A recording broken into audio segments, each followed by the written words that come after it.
نماز جنازہ فرض ہے، واجب ہے یا پھر سنت؟ نماز جنازہ فرض کفایہ ہے۔ نماز جنازہ میں کتنے رکن اور کتنی سنتیں ہیں؟ نماز جنازہ میں 2 رکن ہیں۔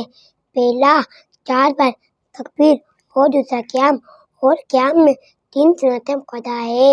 پہلا ثنا، دوسرا درود پاک اور تیسرا میت کے لیے دعا۔ کیا غائبانہ نماز جنازہ ہو سکتی ہے؟ میت کا سامنے ہونا ضروری ہے، غائبانہ نماز جنازہ نہیں ہو سکتی۔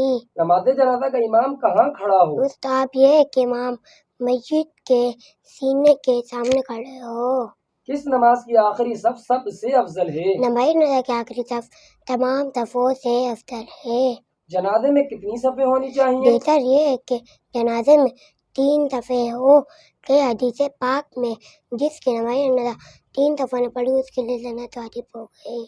اگر جنازہ پڑھنے والے افراد بہت ہی کم ہو تو 3 صفیں کیسے بنائیں؟ اگر کل 7 آدمی ہو تو ایک امام بن جائے۔ اب پہلی صف میں 3 کھڑے ہو جائے، دوسری میں 2 اور تیسری میں 1۔ جنازے کو کندھا دینے کا کیا ثواب ہے؟ حدیث پاک میں جو جنازے کو 40 قدم لے کر جائے اس کے 40 قبل گناہ مٹا دیا جائیں گے۔